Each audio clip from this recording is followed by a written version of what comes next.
네, 오늘 제목은 유다의 실패로 드러난 은혜, 유다의 실패로 드러난 은혜라는 제목으로 말씀을 같이 생각해 보도록 하겠습니다. 지난 시간에 우리는 요셉이 형들에게 죽을 뻔하다가 애굽으로 가게 되는 그 과정에 대해서 같이 살펴봤습니다. 요셉은 아버지 말씀에 순종을 해서 세겜까지 형들의 안위를 알아보기 위해 찾아갔습니다. 그 길이 쉽지 않았죠. 그런데 요셉은 끝까지 형들을 찾아갔고 결국 도단까지 가서 형들을 만날 수가 있었습니다. 하지만 그렇게 찾아간 요셉이 만난 건 형들의 배신이었고 자신을 죽이려고 던져 넣은 구덩이였습니다. 그리고 마지막에는 어떻게 됩니까? 애굽에 요셉이 종으로 팔려가게 됩니다. 그런데 아이러니하게도 이 모든 과정들, 요셉이 이렇게 되는 과정들이 하나님께서 준비하신 하필이면의 순간들이었다라는 겁니다.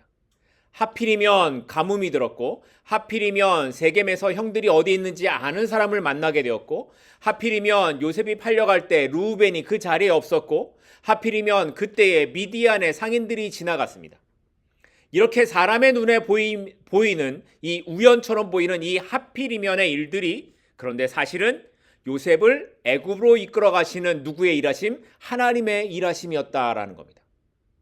하나님께서는 요셉의 고난의 순간에 아무 말도 없이 그저 침묵하시는 것처럼 보였지만, 그러나 그 모든 시간에 하나님은 요셉과 함께 하셨습니다. 그가 구덩이에 던져져 울부짖을 때에도, 그가 미디안 상인들에게 팔릴 때에도 하나님은 요셉과 함께 계셨고 그를 통해 하나님의 계획을 이루어 가고 계셨던 것입니다. 그리고 오늘 우리의 삶에서도 하나님은 이렇게 일하고 계십니다. 우리가 이해할 수 없다고 생각할 때에도, 왜 하나님은 나에게 침묵하시는가라고 생각할 때에도 하나님께서는 우리의 걸음을 이끌어 가시고 우리가 있는 그 자리에 함께 하십니다. 그러니 지금 당장 요셉처럼 이해할 수 없는 상황에 놓일지라도 하나님을 신뢰하며 끝까지 하나님 앞에서의 삶을 살아가자고 고백했던 것이 지난주에 살펴본 말씀이었습니다. 자, 이렇게 창세기 37장은 요셉이 애굽 왕 바로의 친위대장 보디발에게 팔려간 것으로 37장의 마지막 말씀이 끝이 나게 됩니다. 그리고 오늘 본문 38장이 시작되는데, 그런데 그 시작이 좀 이상합니다. 오늘 본문 1절입니다. 그 후에 유다가 자기 형제들로부터 떠나 내려가서 아둘람 사람 히라와 가까이 하니라. 37장에서 요셉이 애굽에 끌려간 것으로 이야기가 끝이 나면 38장은 어떤 이야기가 나와야 될까요? 요셉이 애굽에 팔려갔으니 그 다음에 애굽에 끌려간 이후의 일들, 어떤 일들을 겪게 되었는가 하는 이야기가 나와야 이 문맥이 자연스럽게 이루어져 갈 겁니다. 그런데 37장 끝나고 38장에 갑자기 누가 등장을 해요? 유다가 등장을 합니다. 그리고 유다와 그의 자녀들 사이에 일어난 이야기들이 창세기 38장 전체를 차지하고 있습니다. 그리고 나서 39장에 가서야 애굽에서 일어난 요셉의 이야기가 마저 기록되고 있는 걸 우리가 보게 됩니다. 그러니까 문맥상 볼 때에 오늘 본문 38장은 이야기의 흐름을 깨고 들어온 것처럼 보여지죠. 굳이 이 내용이 없어도 37장과 39장이 자연스럽게 연결되니까, 아니 차라리 38장의 내용은 없으면 더 좋았을 것 같은 그런 내용들이 기록되고 있음을 보게 됩니다. 자, 그러면 도대체 이렇게 없었으면 더 좋았겠다라는 생각이 드는 창세기 38장의 내용이 뭘까요? 그리고 그런 내용을 왜 성경이 기록하고 있는 걸까요? 그래서 오늘은 그 말씀에 대해 함께 생각해 보는 시간을 가지려고 합니다. 다시 오늘 1절 말씀으로 가서 보시면 야곱의 넷째 아들인 유다가 등장을 합니다. 이 유다가 형제들을 떠나서 아둘람 사람에게 가까이 갔다고 하는데, 여기서 우리는 이 1절에서 우리는 한 가지 중요한 단어를 찾아볼 수 있습니다. 그게 뭐냐면 내려갔다라는 단어입니다. 내려갔다. 이게 무슨 의미일까요? 이 말은 지리적으로 높은 곳인 원래 유다가 살던 헤브론에서 낮은 곳인 아둘람으로 내려갔다라는 의미, 이 지리적인 의미로 해석할 수도 있겠지만, 본문이 이 단어를 사용한 특별한 의미는 유다가 형제들을 떠나 신앙적으로 그가 내려가는 삶을 살았다라는 걸 보여주는 단어였습니다. 유다는 아둘람으로 내려가서 거기서 가나안 사람과 결혼을 합니다. 그런데 바로 이 부분은 아버지와 할아버지가 지켜온 결혼에 대한 신앙의 원칙을 무너뜨린 행동이었습니다. 아브라함은 이삭이 가나안 여인과 결혼하지 않도록 하기 위해서 멀리 하란까지 자기의 종을 보내서 결혼을 시켰죠. 그리고 이삭 역시 자기 아들 야곱이 가나안 여인과 결혼하지 말 것을 당부했었습니다. 왜 그랬을까요? 왜 아브라함이나 이삭이 이 결혼을 자기의 아들들이 결혼할 때 이 가나안 여인과 결혼하지 말라고 했을까요? 그것은 하나님의 언약의 백성들 안에서 대를 이어가야 한다라는 믿음 때문이었습니다. 그런데 유다는 이런 가치관을 아무렇지도 않게 생각을 하고 그냥 자기 좋은 대로, 자기 보이는 대로, 자기 마음에 드는 대로 결혼을 한 겁니다. 하나님의 약속보다 자기가 보고 좋은 대로 내려가서 그냥 그렇게 살았다라는 겁니다. 그리고 이것이 바로 신앙을 떠나 내려가는 유다의 삶의 모습이었다라고 기록하고 있는 겁니다. 유다는 요셉의 일이 있은 후에 아마도 형제들과 함께 있는 것이 불편하게 느껴졌을 겁니다. 요셉을 죽이지는 않았지만 자기의 주도로 요셉을 미디안 상인들에게 팔았고요. 그 일로 인해 아버지가 얼마나 힘들고 슬퍼했는지를 보았기에 유다는 그 아버지 집에 함께 거하는 것이 힘들었을 겁니다. 그래서 그는 그 자리를 떠나 내려가는 길을 선택했던 거였습니다. 그리고 그렇게 떠난 유다의 길은 문제를 회피하는 외면하는 길이었고 동시에 하나님으로부터 멀어진 길을 가는 거였습니다. 그런데 우리의 신앙도 이렇게 조금씩 내려가는 길을 갈 때가 있지 않을까 하는 생각이 들었습니다. 때로는 나의 잘못 때문에 하나님과 멀어지기도 하고 때로는 나의 잘 되는 것 때문에 하나님과 멀어질 때도 있습니다. 그리고 이렇게 내려가는 길, 하나님과 멀어지는 길은 처음에는 별것이 아닌 것처럼 느껴지지만 나중에 돌이키는 것은 너무나 힘들고 어렵다라는 걸 우리는 알고 있습니다. 믿음은 한순간에 무너지는 것보다 조금씩 서서히 식어져 갈 때가 많이 있습니다. 유다가 내려가는 것도 그랬습니다. 유다가 처음부터 하나님을 떠나서 살아야겠다 이런 마음을 먹고 이렇게 살지는 않았을 겁니다. 그런데 불편했던 것을 피하려고 했던 그의 선택이 결국에는 자기 눈에 좋아 보이는 대로의 그 삶을 살아가는 인생이 되고 만 거였습니다. 그래서 우리의 신앙은 저절로 세워지는 것이 아니라는 겁니다. 붙들지 않으면 떨어지고 경계하지 않으면 무너지고 맙니다. 그러니 지금 나의 마음이 하나님으로부터 식어져 가고 있다면 그때가 하나님께로 돌아와야 하는 순간임을 알게 되기를 소망합니다. 그래서 내가 내려가는 길에 서 있는 모습이 아니라 오늘도 한 걸음 더 하나님 앞에 가까이 나아가는 저와 여러분들이 될 수 있기를 소망합니다. 자, 이렇게 가나안 사람과 이제 결혼한 유다는 자녀들을 낳게 되는데 아들 셋을 낳아요. 첫째 이름은 엘이고 둘째 이름은 오난이고 셋째는 셀라입니다. 그리고 첫째 엘은 그 땅의 가나안 여인인 다말과 결혼을 하게 되는데 문제가 바로 여기서부터 시작이 됩니다. 오늘 본문 7절입니다. 유다의 장자 엘이 여호와 보시기에 악함으로 여호와께서 그를 죽이신지라. 유다의 첫째 아들이 있었는데 그 첫째 아들이 어떻게 되었다고요? 죽었어요. 왜 죽었을까요? 몰라요. 성경이 그 이유에 대해서 말씀하고 있지 않기 때문에 우리가 정확한 이유는 알지 못하지만 오늘 본문은 하나님 보시기에 그가 악했기 때문이라고 말씀하고 있습니다. 어떻게 악한 모습을 보였는지 우리가 그 죄를 알 수는 없지만 분명한 것은 그의 삶이 하나님께서 죽이실 수밖에 없을 정도로 부패했었다라는 걸 알 수 있습니다. 그리고 유다는 이렇게 큰 아들이 죽게 되자 둘째 아들 오난을 부릅니다. 그리고는 네가 형수에게로 들어가 내 형을 위하여 씨가 있게 하라고 말합니다. 오늘 본문 8절입니다. 유다가 오난에게 이르되 내 형수에게로 들어가서 남편의 아우된 본분을 행하여 내 형을 위하여 씨가 있게 하라. 요즘에야 말도 안 되는 일이지만 당시 고대 사회에서는 이게 아주 중요한 법이었다고 합니다.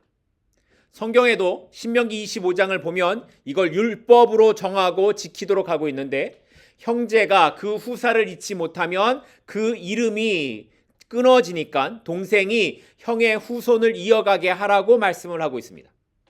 이것을 계대 결혼 혹은 형사 취수 이렇게 불렀습니다. 형이 죽은 다음에 형수를 취한다라고 불러서 형사 취수 이렇게 불렀다는 거예요. 예를 들면 이런 겁니다. 형이 아들을 낳지 못하고 죽어요. 그러면 동생이 형수를 통해 아들을 낳고 그 첫째 낳은 아들은 형의 아들로 하는 겁니다. 그렇게 해서 형의 가문을 이어가면 그 가문의 크기가 줄어들지 않겠죠? 그리고 계속 그 가문이 유지가 되는 거예요. 또 한편으로는 남편을 잃고 과부로 살아가면 이 과부는 아무런 재산도 없이 살아가는 여자가 될 거예요. 그런데 이 동생이 형을 통해 그 가정을 계속 이어가게 하면 이 제도를 통해 이 형수는 남편의 재산을, 이 여자는 남편의 재산을 유지하고 살아갈 수가 있었다라는 겁니다. 이런 의미 때문에 이 제도를 만든 거예요. 그래서 야곱은 첫째 엘이 죽은 후에 둘째 오난에게 이렇게 형수를 통해 형의 가문을 이어가게 하라고 했던 겁니다. 그런데 오난이 생각해 보니까 어차피 아들을 낳아도 그 아들은 자기 아들이 아닌 거예요. 그래서 형수와 동침을 하면서도 땅에 설정을 해서 아들 낳는 걸 피했다라는 겁니다. 말하자면 고의적으로 피임을 한 겁니다. 그런데 이렇게 오난은 쾌락은 취하면서도 자기의 책임을 회피한 행동을 한 것 때문에 결국 하나님이 뭐라고 하셨다고요? 이것이 악하다고 보셨습니다. 그리고 이 둘째 아들 오난도 죽이셨습니다. 자, 그러면 이제 유다에게 누구만 남았습니까? 셋째 아들, 셋째만 남았습니다. 며느리 다말과 결혼한 후에 아들 둘이 죽었습니다. 그리고 이제 자신의 대를 이을 아들은 셋째 셀라만 남은 상태가 되었습니다. 만약 여러분이 유다의 입장이라면 어떤 생각이 들 것 같습니까? 아마도 이런 생각이 들 거예요. 며느리가 잘못 들어와서 그런가? 이 며느리 다말 때문에 아들들이 죽지는 않았을까? 이런 생각이 들지 않겠습니까? 물론 다말은 죄가 없어요. 다말이 죄를 지은 것도 아닙니다. 유다도 머리로는 알았을 겁니다. 그런데 일이 이렇게 되어져 가니까 유다는 셋째 아들을 다말에게 주어서 후손을 잇게 하는 것이 불안할 수밖에 없었습니다. 그래서 유다가 이런 생각을 합니다. 11절입니다. 유다가 그의 며느리 다말에게 이르되 수절하고 내 아버지 집에 있어 내 아들 셀라가 장성하기를 기다리라 하니 셀라도 그 형들같이 죽을까 염려함이라 다말이 가서 그의 아버지 집에 있으니라. 네가 집에 가서 정조를 잘 지키고 있으면 셀라가 큰 후에 너를 다시 부를 것이라고 유다가 말을 했지만 유다는 이 말을 지킬 마음이 없었습니다. 왜요? 셀라마저 죽을까 봐 염려했기 때문이었습니다. 그런데 시간이 지나고 지나서 유다의 아내가 죽어요. 그리고 막내 셋째인 셀라도 장성할 만큼의 시간이 흘렀습니다. 그런데 유다가 다말을 부르지 않는 겁니다. 그러다가 다말은 유다가 양털을 깎기 위해 딥나로 왔다라는 소문을 듣게 됩니다. 그러자 그 길로 다말은 과부의 옷을 벗어버리고 너울로 얼굴을 가린 채 성문 곁에 앉아서 유다를 기다렸습니다. 그리고 유다가 자신에게 다가오자 그를 받아들이고 그와 동침을 하게 됩니다. 그런데 이때 다말이 유다에게 이런 요구를 합니다. 오늘 본문 18절입니다. 유다가 이르되 무슨 담보물을 내게 주랴. 그가 이르되 당신의 도장과 그 끈과 당신의 손에 있는 지팡이로 하라. 유다가 그것들을 그에게 주고 그에게로 들어갔더니 그가 유다로 말미암아 임신하였더라. 다말이 임신을 했습니다. 사실 유다는 얼굴을 가리고 있는 다말이 그저 돈을 받고 몸을 파는 창기인 줄 알았습니다. 그래서 화대로 내가 너에게 염소 새끼를 주겠다라고 말을 했는데 다말이 이걸 안 받아들이는 거예요. 내가 당신 말을 믿을 수 없으니 당신이 가지고 있는 도장과 끈과 지팡이를 담보물로 나에게 달라라고 요구를 합니다. 그런데 당시에 이 도장과 거기에 묶인 끈은 사실 몸에서 떨어지지 않게 하기 위해 묶고 다니는 거였습니다. 그러니까 그건 그 사람에게 있어서 가장 중요한 표식이었다라는 거예요. 다말은 그래서 염소나 다른 물건이 아니라 일부러 누가 봐도 이건 유다의 거야 라는 이 도장과 끈과 지팡이를 요구했던 겁니다. 그리고 이것을 나중에 어떻게 사용할 것인지에 대한 계획을 다 세워놓고 있던 거였습니다. 다음 날 유다는 도장을 찾기 위해 사람을 보내 이 도장을 찾아오라고 시켰습니다. 그런데 거리에서 아무리 이 여자를 찾아봤지만 그곳에는 창기가 없다라는 말만 듣고 유다는 포기한 채 그곳을 떠나갑니다. 그리고 그 일이 있은 지 3달쯤 후에 유다에게 이런 소문이 들려옵니다. 오늘 본문 24절입니다. 석 달쯤 후에 어떤 사람이 유다에게 일러 말하되 내 며느리 다말이 행음하였고 그 행음으로 말미암아 임신하였느니라. 유다가 이르되 그를 끌어내어 불사르라. 유다에게 어떤 소문이 들렸다고요? 며느리 다말이 행음을 해서 임신을 했다는 겁니다. 그러자 화가 난 유다가 며느리를 끌고 오라고, 내가 그를 불살라 죽일 것이라고 소리쳤습니다. 여러분, 유다의 이 행동이 이해가 되십니까? 뭐 이런 인간이 다 있나 이런 생각이 들지 않으세요?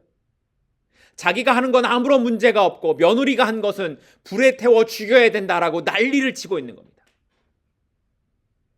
그런데 이 모든 게 다 누구의 계획이에요? 다말의 계획이었습니다.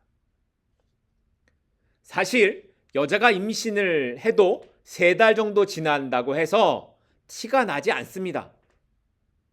그런데 3달 만에 어떻게 이런 소문이 유다에게 들려왔을까요? 누가 일부러 소문을 내지 않으면 알 수가 없는 일이라는 거예요. 그러니까 누가 일부러 소문냈을까요? 다말이 일부러 소문을 낸 겁니다. 그리고 그렇게 유다를 대면한 다말은 유다 앞에서 자기가 받았던 담보물, 유다의 도장과 끈과 지팡이를 유다 앞에 내어놓습니다. 그리고 이것이 누구의 것이냐고 유다에게 묻습니다.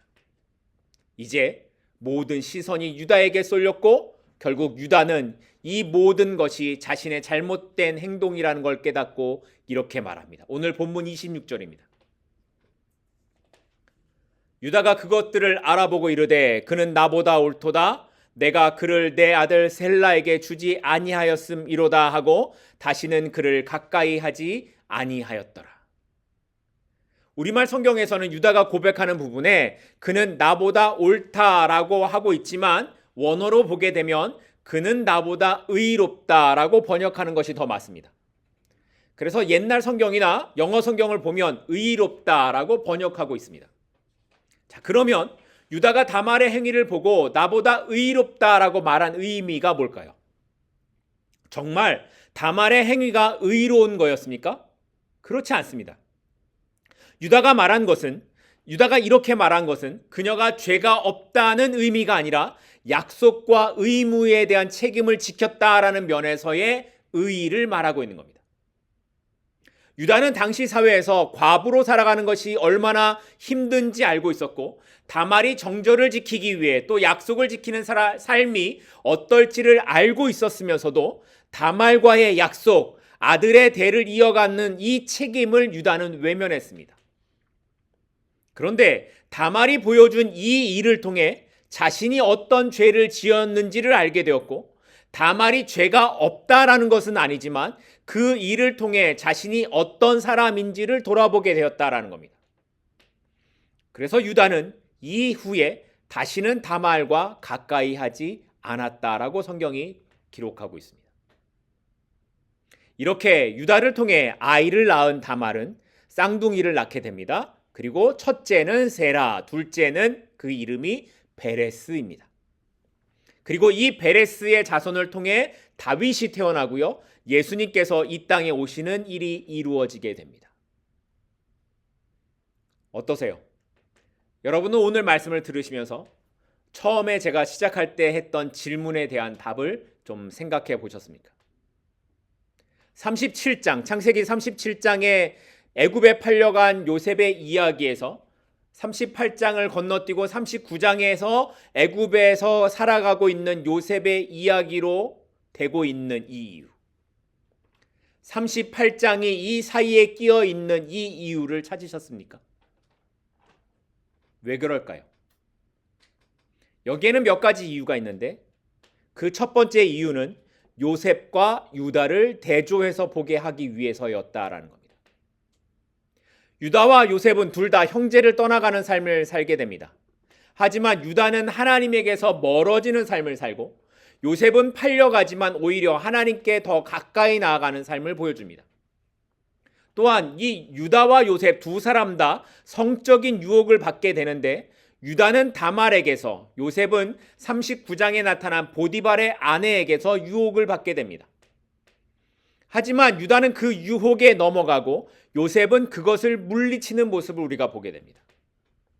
이렇게 38장의 기록은 39장에 나타나게 될 요셉과 대조시킴으로써 누구를 더 부각시키는 거예요? 요셉의 믿음을 더 부각시켜주고 있는 겁니다.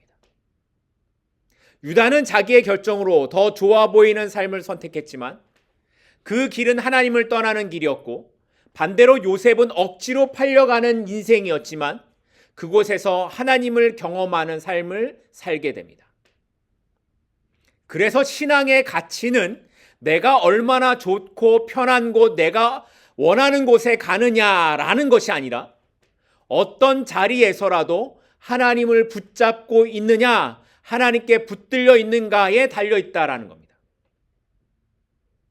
우리는 유다처럼 자유롭게 살고 있지만 하나님으로부터 멀어질 수도 있고요. 요셉처럼 억울한 자리에 갈 수도 있지만 오히려 하나님과 가까이 할 수도 있습니다. 그러니까 중요한 것은 내가 어떤 자리에 있느냐라는 것이 아니라 그 자리에서 하나님과 함께 하고 있느냐가 중요하다라는 겁니다. 사람들은 늘 더 좋은 환경, 더 좋은 조건을 찾아갑니다. 우리들도 우리의 마음에 더 좋은 환경, 더 좋은 조건을 찾아가고 싶은 마음이 있습니다. 하지만 성도는 환경과 조건을 찾아가는 사람이 아니라 누구를 찾아가는 사람이에요? 하나님을 찾아가는 사람이라는 겁니다. 비록 내가 있는 곳이 요셉처럼 답답함과 억울함의 자리가 있다 하더라도 그곳에서 하나님을 찾을 수만 있다면, 아니 하나님과 동행할 수만 있다면 그곳이 바로 하나님을 경험하는 자리가 되기 때문이라는 겁니다. 그러니 지금 내 삶의 자리를 불평하기보다 그곳에서 하나님을 더욱 붙잡는 믿음이 우리에게 있기를 간절히 소망합니다. 그때 요셉을 이끄신 하나님의 은혜가 우리에게 임할 것입니다. 그때 요셉의 삶을 책임지신 하나님께서 우리의 삶을 책임지실 것입니다. 두 번째, 창세기 38장이 여기에 기록된 이유는 하나님의 구원은 오직 은혜에 있다라는 것을 보여주기 위해서였습니다. 앞에서 말씀드린 것처럼 유다가 다말에게서 낳은 베레스는 훗날 다윗의 조상이 되고 그 다윗으로부터 예수님께서 이 땅에 오십니다. 그러니까 세상적으로 보면 입으로 담기에도 부도덕한 이런 일들을 통해 태어난 베레스가 있고요. 하나님께서는 그 베레스를 예수님의 족보 안에 넣으셨다는 겁니다. 그러면 이렇게 실패하고 부도덕한 이 유다를 통해, 베레스를 통해 예수님을 이 땅에 오게 하신 하나님의 의도는 뭘까요? 왜 하나님은 이런 사람을 통해서 예수님을 이 땅에 보내신 걸까요? 그것은 하나님의 구원이 인간의 의로움에 달려있지 않음을 보여주시기 위해서였습니다. 하나님의 구원은 의로운 사람을 통해서가 아니라 죄인들을 뚫고 들어오시는 은혜의 능력이라는 것을 보여주고 계시는 겁니다. 그래서 하나님은 요셉의 자손을 통해서가 아니라, 그렇게 믿음의 길을 걸어갔던 요셉의 자손을 통해서가 아니라 형제들 중에 가장 바닥까지 내려갔던 유다의 자손을 통해, 그것도 가장 부끄러운 결과였던 베레스를 통해 구원의 은혜를 이루어 가신 것입니다. 이렇게 하나님께서는 깨끗한 인생을 택하신 것이 아니라 깨어진 인생을 통해 구원의 길을 여셨습니다. 그리고 38장에 나타난 유다의 모습에서 그냥 멈추게 하시는 것이 아니라 그의 실패한 삶조차도 끝까지 붙잡아 가고 계셨습니다. 나중에 우리가 보겠지만 창세기 44장을 보게 되면 유다는 요셉이 애굽의 총리가 되어서 형들을 시험할 때에 자기의 생명을 걸고 동생 베냐민을 구하겠다고 나서는 사람이 됩니다. 이전에는 요셉을 상인들에게 팔아넘기는 그 유다가 이제는 자신이 죽을지도 모르는데 동생을 대신해 자기의 생명을 거는 사람이 된다라는 겁니다. 보통 사람들은 성경에는 믿음이 좋고 의로운 사람들의 이야기만 기록되었을 것이라고 생각합니다. 하지만 성경은 착한 사람들의 이야기가 아닙니다. 성경은 죄인들을 통해 일하시는 하나님의 이야기입니다. 죄인들을 통해 일하시는 하나님의 이야기. 그리고 그 대표적인 내용이 바로 본문에 기록된 유다와 다말의 이야기입니다. 그리고 이것을 통해 오늘 말씀이 우리에게 전하고 있는 건 구원받은 우리가 바로 그 죄 속에 있었던 자들이었다라는 걸 드러내 보여주고 있습니다. 그래서 우리로 하여금 스스로 자랑하지 못하고 나의 나된 것은 오로지 하나님의 은혜입니다라고 고백하게 하시는 것입니다. 이렇게 창세기 38장은 인간의 부끄러움으로 끝나는 이야기가 아니라 그럼에도 불구하고 하나님의 은혜로 끝나는 이야기가 되었음을 보여주고 있습니다. 하나님은 죄인을 포기하시는 분이 아니라 그를 통해 구원의 길을 여시고 결국에는 그를 하나님의 언약의 백성으로 이끌어가고 계심을 보여주고 계십니다. 그리고 바로 그 하나님께서 오늘 저와 여러분을 포기하지 않으시고 이끌어가고 계십니다. 그러니 오늘 하루의 삶을 그 은혜 안에서 주님만을 붙잡고 끝까지 걸어가십시다. 넘어짐에서 좌절하지 말고 나를 일으키시는 결국에는 하나님의 백성으로 삼으시는 그 하나님의 신실하심을 믿으며 오늘 하루도 십자가의 주님을 붙잡고 나아가는 우리 모두가 될 수 있기를 간절히 축복하고 소망합니다. 기도하겠습니다.